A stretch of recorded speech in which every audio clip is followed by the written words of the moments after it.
Brought to you by Biz Analyst by खाता book.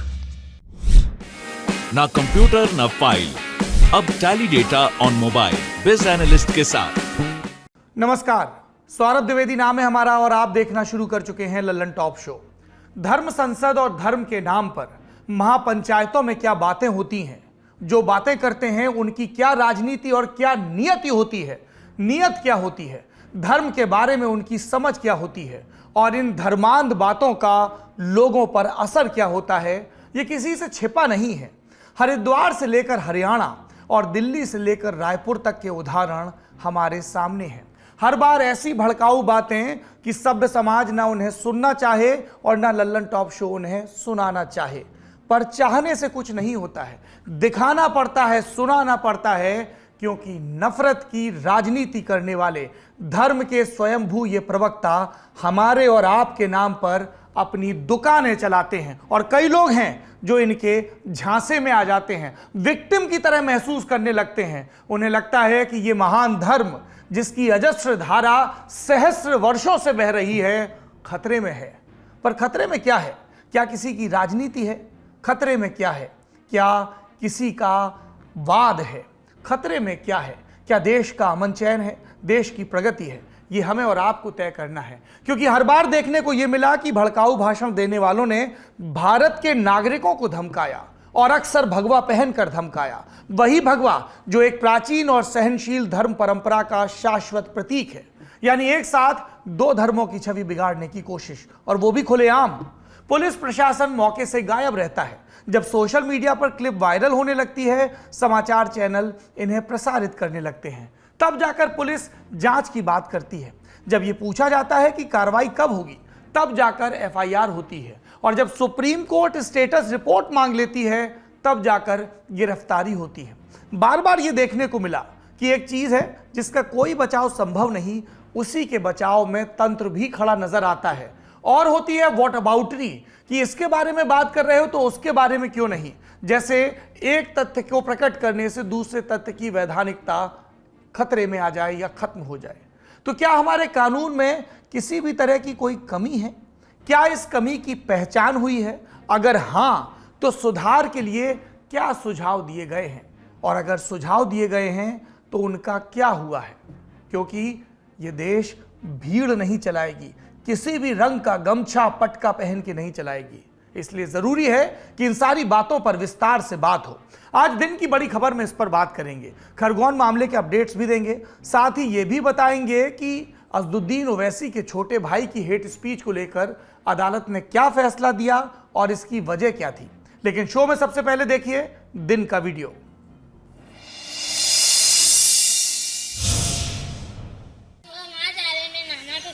नाना के घर क्या लेके जा रही हो? वो आटा।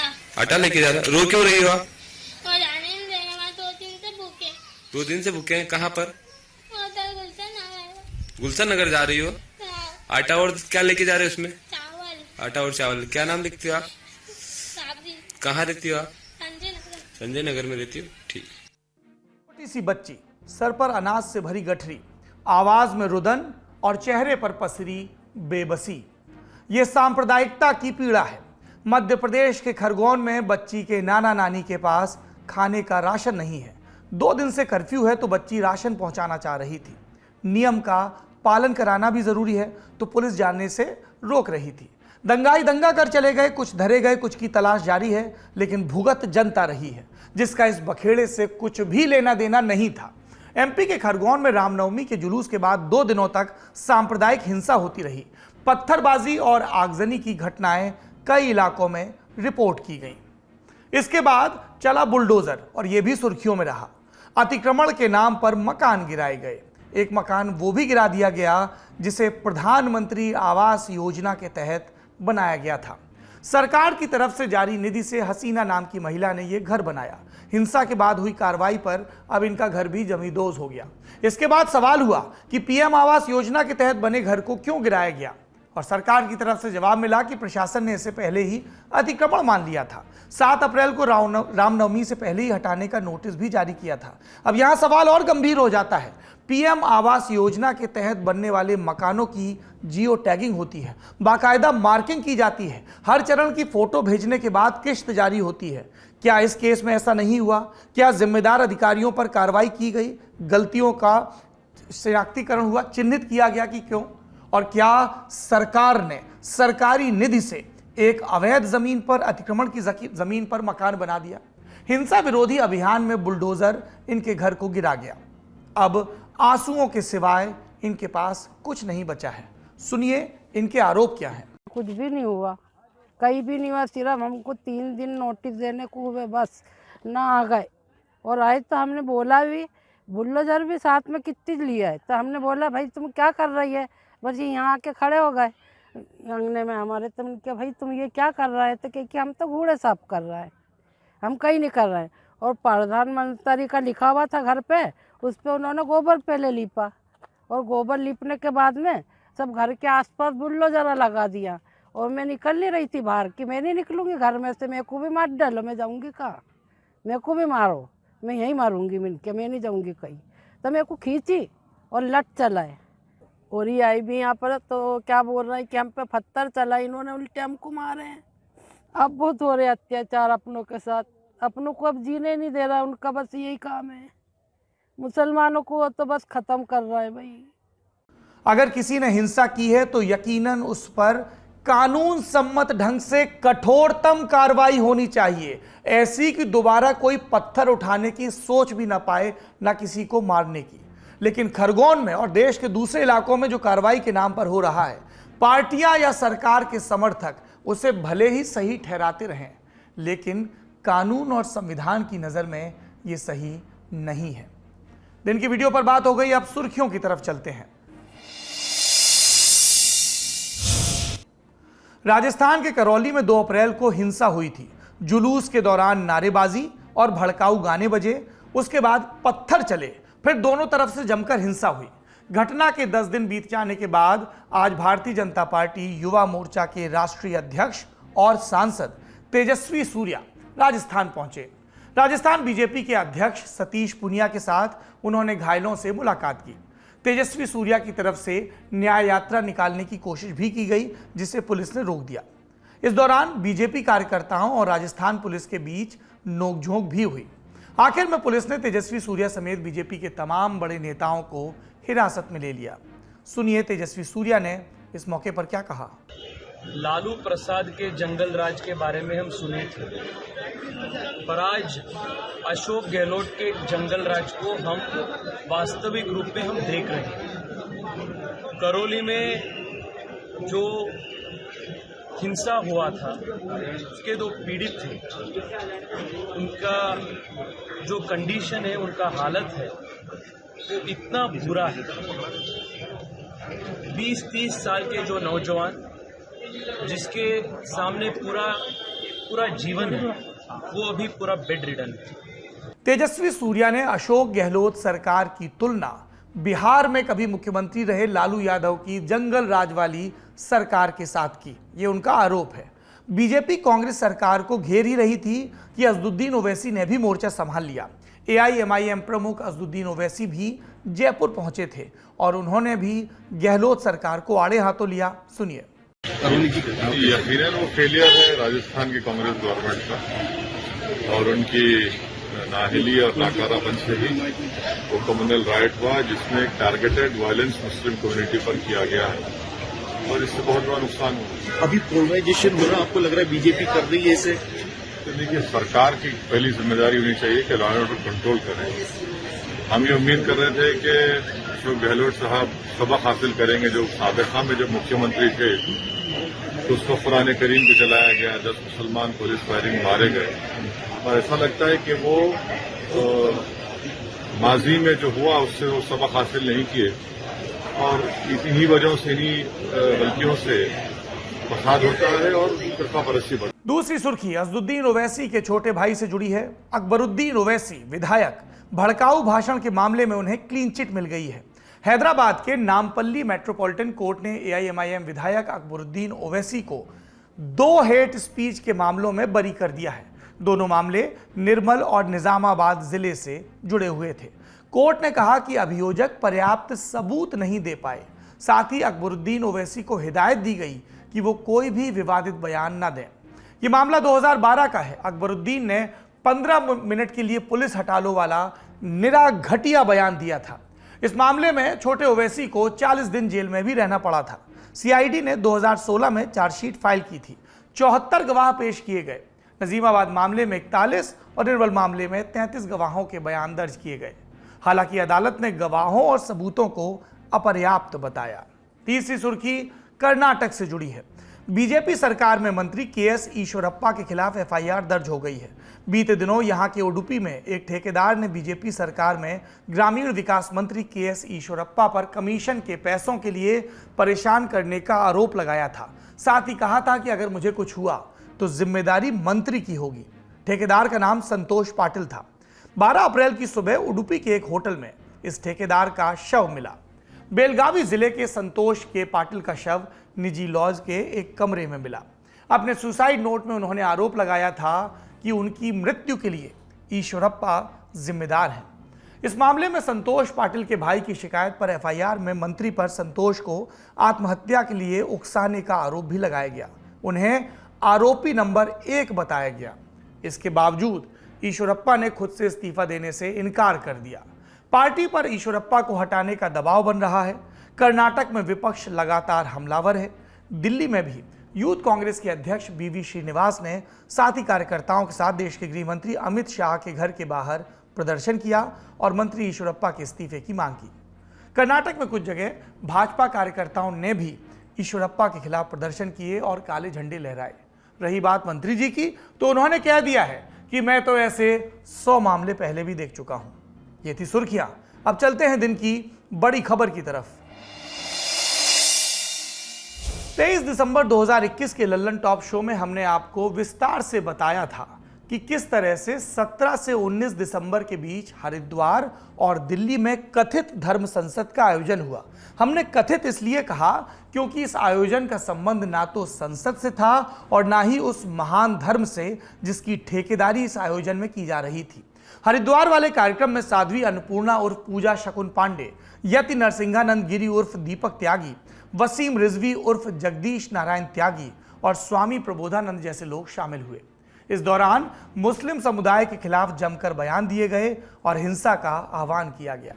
इसी दौरान दिल्ली में सुदर्शन चैनल के एडिटर इन चीफ सुरेश चौहानके ने हिंदू युवा वाहिनी के कथित शेर और शेरनियों को हिंदू राष्ट्र बनाने की शपथ भी दिला दी थी।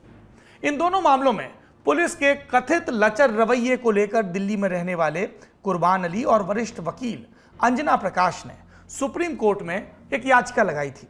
याचिकाकर्ताओं की तरफ से सुप्रीम कोर्ट में वरिष्ठ वकील और कांग्रेस नेता कपिल सिब्बल ने पैरवी की। 12 जनवरी को हुई सुनवाई के दौरान सिब्बल ने कहा था कि हरिद्वार धर्म संसद की तरह और भी कार्यक्रमों की तैयारी है, वहां भी भड़काऊ भाषण दिए जा सकते हैं। तब अदालत ने याचिकाकर्ताओं को यह छूट दी थी कि वो संबंधित स्थानीय अधिकारियों को ज्ञापन दें ताकि प्रशासन उचित कार्रवाई करे। इसी दिन अदालत ने इस मामले में नोटिस भी जारी कर दिए थे। आज हुई सुनवाई में नोटिस का जवाब देते हुए उत्तराखंड सरकार के वकील ने कहा कि सूबे की सरकार ने इस मामले में 4 एफआईआर दर्ज की हैं और 3 में चार्जशीट पेश की जा चुकी है। वकीलों ने यह भी कहा कि शासन स्टेटस रिपोर्ट दाखिल करेगा, लेकिन इसके लिए 3 हफ्तों का वक्त चाहिए। दर्शक जानते ही हैं कि साल के अंत में हिमाचल प्रदेश में विधानसभा चुनाव होने वाले हैं। गुजरात में भी चुनावों और धार्मिक ध्रुवीकरण का सीधा नाता किसी से छिपा नहीं है। इसीलिए हिमाचल में प्रस्तावित धर्म संसद को सिर्फ धर्म के चश्मे से देखना काफी नहीं होगा। आज वाली सुनवाई में सिब्बल ने इस धर्म संसद का मुद्दा भी बेंच के सामने उठाया। उन्होंने कहा कि धर्म संसद का आयोजन रविवार 17 अप्रैल के रोज होना है। माहौल कैसा है सब देख रहे हैं, अतः इस कार्यक्रम पर रोक लगाई जाए। इस पर बेंच ने कहा कि अदालत रोक का आदेश देने से पहले हिमाचल प्रदेश सरकार का पक्ष भी सुनना चाहेगी। आज सूबे की सरकार को नोटिस जारी नहीं किया गया, लेकिन सिब्बल को इस बात की अनुमति जरूर दी गई कि वो याचिका की एक कॉपी हिमाचल प्रदेश के वकील को दें। साथ ही ये भी कहा गया कि याचिकाकर्ता 12 जनवरी के आदेश के तहत हिमाचल प्रशासन को पूर्व सूचना दे सकते हैं। इंडिया टुडे पर छपी संजय शर्मा की रिपोर्ट के मुताबिक सुप्रीम कोर्ट में जब धर्म संसद मामले पर सुनवाई चल रही थी, तब वकील अश्विनी उपाध्याय ने विधि आयोग की 2017 वाली सिफारिश लागू करने की भी मांग की। यह एक महत्वपूर्ण मांग है और इसका सीधा संबंध भारत में इन दिनों जो भी हो रहा है उससे है। दरअसल 2017 में विधि आयोग ने अपनी 267वीं रिपोर्ट में कहा था कि हेट स्पीच के मामलों में कार्रवाई के लिए भारतीय दंड संहिता यानी आईपीसी में अलग से धाराएं जोड़ी जाएं। ऐसा नहीं कि भारत में अभी हेट स्पीच को कानूनी वैधता मिली हुई है, ये अब भी अपराध है, लेकिन अमूमन ऐसे मामलों में शांति भंग करने, दो समुदायों के बीच वैमनस्य पैदा करने जैसी धाराएं लगाई जाती हैं। ये देखा गया है कि इन धाराओं में मामला दर्ज होने के बाद भी आरोपी को सजा मिलने में लंबा वक्त लगता है। कानून की नीयत भले स्पष्ट हो, लेकिन भाषा इतनी स्पष्ट नहीं है कि हेट स्पीच की पहचान कर पाए और फिर सजा हो। इसीलिए विधि आयोग ने एक समर्पित धारा बनाने का सुझाव दिया था।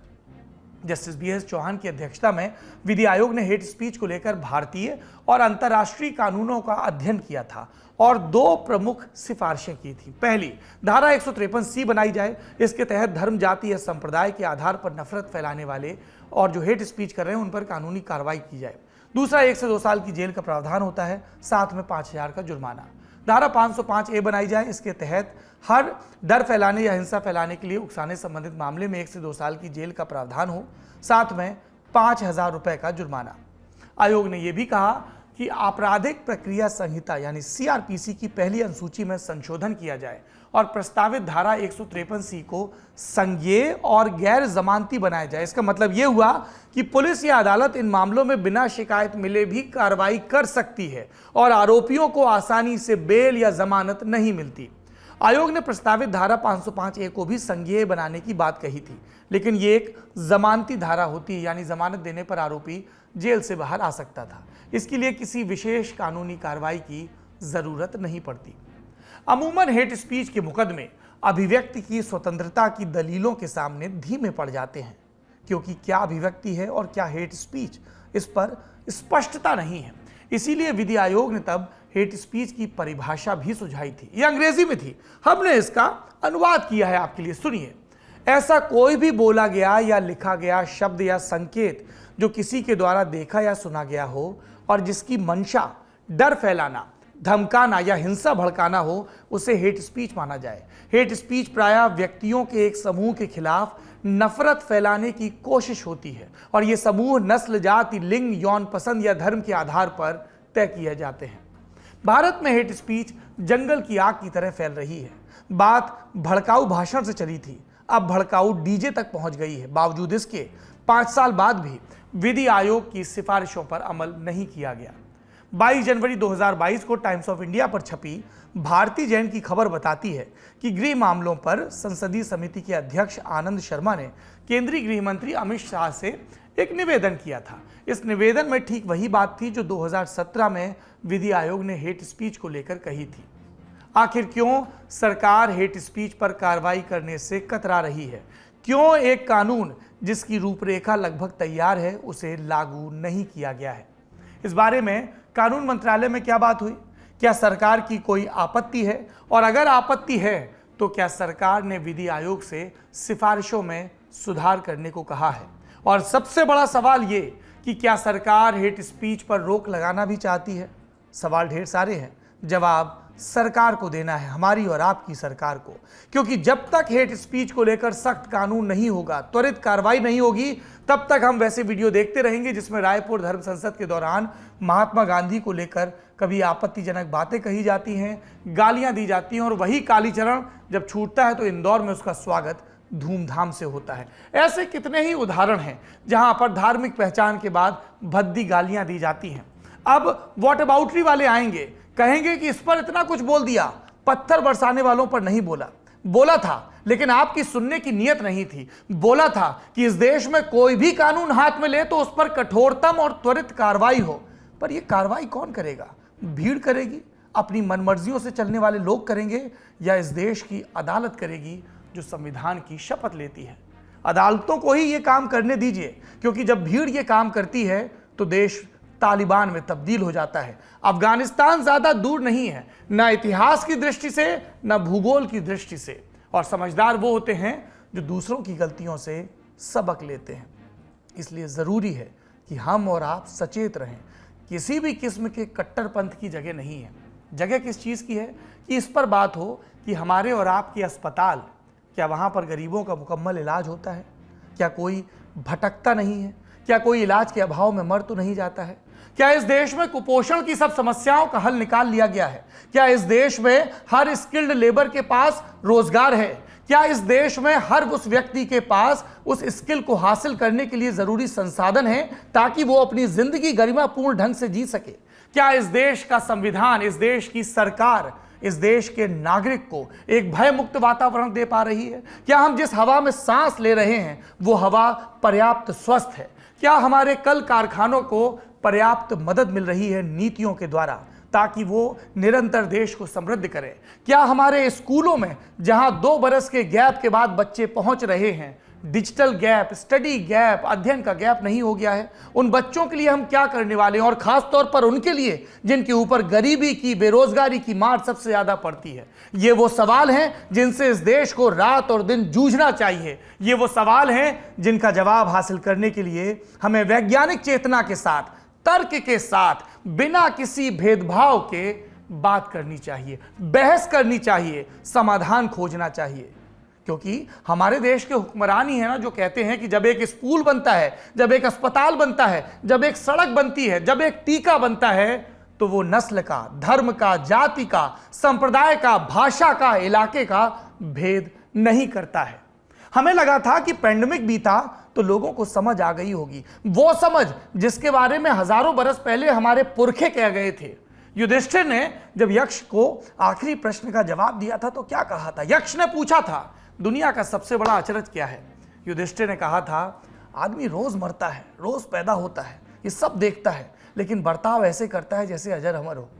कोविड के दौरान हमने सीखा कि हमारे देश की कमियां क्या हैं, उन पर कैसे काम किया जाना चाहिए। कोविड के दौरान हमने करुणा देखी, कोविड के दौरान हमने साहचर्य देखा, लोगों ने एक दूसरे की मदद की। और कोविड बीतने के बाद हम क्या देख रहे हैं?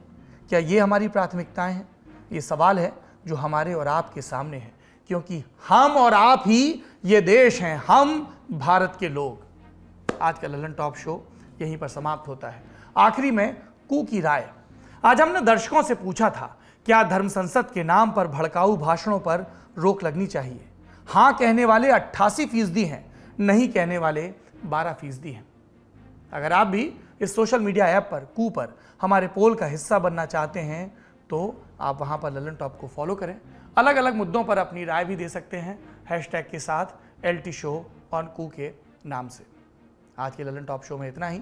जाते जाते एक ज़रूरी सूचना, ऑर्डिनरी पर जल्दी हम आपके लिए एक नया शो लेकर आ रहे हैं जिसका नाम है परवरिश। शो के नाम से जाहिर है पेरेंटिंग टिप्स देने वाला है। यंग मम्मी पापा हैं या नॉट सो यंग हैं तो ये शो आपके काम का होने वाला है। इसे देखने के लिए आप हमारे यूट्यूब चैनल ऑर्डिनरी या फेसबुक पेज ऑर्डिनरी पर ज़रूर जाएं और वहां पर लगातार आपको औरतों की नजर से दुनिया के अलग अलग मसले नजर आएंगे। पड़ोसियों की तान और गूगल बाबा के ज्ञान में फंसे मम्मी पापा के लिए अब आ गया समाधान। ऑर्डिनरी का नया शो परवरिश, जो आपके बच्चे की पढ़ाई से लेकर उसकी डाइट तक आपका देगा साथ। ये है एक कंप्लीट शो आपके बच्चे के लिए और आपके लिए। तो देखना मत भूलिएगा हर बुधवार ऑर्डिनरी पर परवरिश गीतिका के साथ। अब चलता हूं, रुखसती का वक्त है। अपना और अपनों का ख्याल रखिए। शुभ रात्रि।